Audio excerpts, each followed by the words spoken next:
para sahabat Freshers. Nah, pada kesempatan kali ini saya akan memberikan tutorial cara melakukan uji validitas instrumen dan reliabilitas instrumen. Nah, metode yang akan saya gunakan pada kesempatan kali ini untuk uji validitas yaitu menggunakan metode ring eksperimen. Kenapa menggunakan metode ring eksperimen? Karena data yang akan saya uji untuk validitas instrumennya yaitu berupa data ordinal. Nah, untuk metode reliabilitas yang akan saya gunakan pada kesempatan kali ini yaitu uji reliabilitas alpha Cronbach. Nah, sebelumnya saya akan menjelaskan kenapa kita perlu melakukan uji validitas dan reliabilitas. Nah, uji validitas sendiri yaitu digunakan untuk menguji apakah instrumen yang akan kita gunakan untuk alat penelitian itu dapat mengukur variabelnya atau tidak. Sedangkan uji reliabilitas sendiri untuk menguji apakah instrumen yang akan kita gunakan untuk penelitian itu dapat konsisten atau relevan. Nah, ketika digunakan secara berulang kali. Nah, selanjutnya di sini saya memiliki satu buah instrumen atau variabel yang terdiri dari 6 pertanyaan. Nah, di sini saya akan memberikan pengkodean pertanyaan 1 yaitu berupa X1 hingga X6. Lalu kita lakukan penjumlahan untuk seluruh instrumen dari jawaban atau skor hasil penelitian. Nah, di sini saya menggunakan SPSS versi 25. Nah, sebelumnya saya telah menyiapkan pengkodean di samping data Excel-nya. Ini kita gunakan untuk melakukan penamaan di SPSS agar prosesnya bisa lebih cepat. Kita copy, lalu kita paste data variable view, kita pastekan di sini.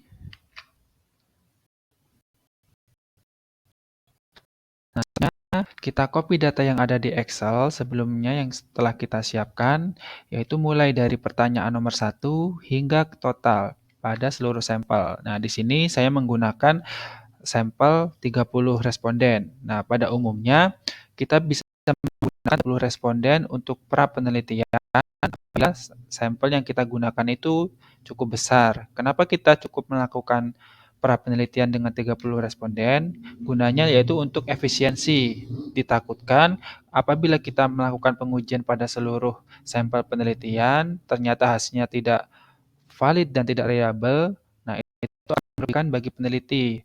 Nah, di sini akan mengakibatkan kerugian dari segi waktu, biaya, dan tenaga. Oleh sebab itu, menurut teori statistik, kita dapat menggunakan pra penelitian sebanyak pada umumnya 30 responden. Lalu kini kita bisa melakukan copy untuk datanya, lalu kita pastekan di data view. Nah, untuk langkah-langkah melakukan uji validitas ring eksperimen, kita klik Analyze, lalu kita klik Correlate Bivariate.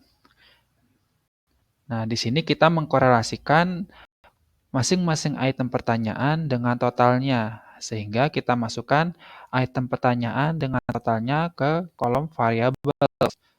Lalu kita gunakan Spearman karena metode yang akan kita gunakan adalah ring eksperimen, sehingga di sini Pearson kita bisa nonaktifkan. Untuk test of signifikansinya kita menggunakan one tile. Karena di sini yang kita harapkan adalah nilai korelasi yang bertanda positif. Nah, selanjutnya kita klik OK.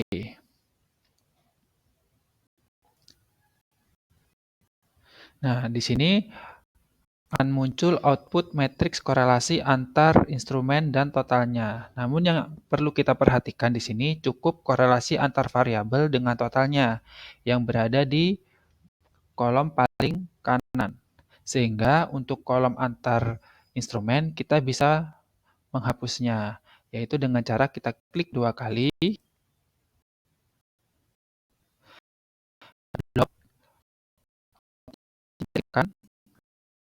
lalu kita klik Del.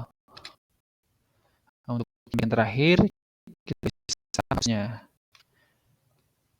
Oke, nah kita telah memperoleh hasil uji validitas instrumen menggunakan metode eksperimen. Nah, di sini kriteria dikatakan bahwa instrumen itu dinyatakan valid atau tidak, itu apabila nilai korelasi yang digunakan atau yang diperoleh itu di atas 0,3. Nah, di sini terlihat bahwa seluruh nilai korelasi antar instrumen itu di atas 0,3, sehingga dapat disimpulkan bahwa seluruh instrumen penelitian dianggap valid. Nah, ketika seluruh instrumen sudah dinyatakan valid, kita berarti bisa menggunakan seluruh instrumen tersebut pada uji selanjutnya, yaitu uji reliabilitas, yaitu untuk menguji apakah seluruh instrumen tersebut dianggap reliable atau tidak, atau konsisten nggak ketika dilakukan pengujian berulang kali atau penelitian berulang kali. Nah, langkah yang kita lakukan yaitu kita klik Analyze, lalu Scale, Reliability, Analyze. Nah, ketika kita melakukan uji validitas, kita memasukkan total ke kolom variables. Nah, namun untuk uji reliabilitas, kita cukup memasukkan instrumen penelitiannya saja, yaitu 1 sampai 6 ke kolom item. Nah, di sini kita tentukan metode yang kita gunakan, yaitu alpha-Cronbach. Berarti di sini kita klik alpha. Selanjutnya kita klik OK. Nah, pada output ini menghasilkan dua jenis tabel. Yang pertama adalah Case Processing Summary, yaitu menginformasikan jumlah sampel yang digunakan dan juga apakah ada data yang dikeluarkan atau tidak. Ciri-ciri data yang dikeluarkan tersebut biasanya ada data yang missing atau tidak terdapat data dalam responden yang kita masukkan ke dalam data view.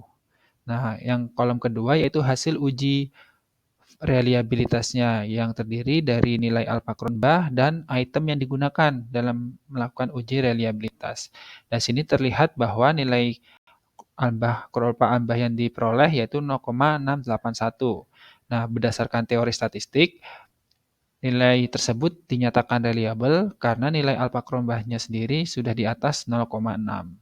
Nah, sebenarnya banyak sekali metode yang kita gunakan. Untuk metode-metode yang lain nanti akan saya buatkan tutorialnya secara terpisah. Ya, mungkin cukup sekian tutorial yang dapat saya sampaikan. Semoga bermanfaat. Apabila sahabat-sahabat merasa bahwa video ini bermanfaat, mohon untuk dilakukan like dan subscribe dan share. Gitu. Oke, terima kasih. Wassalamualaikum warahmatullahi wabarakatuh.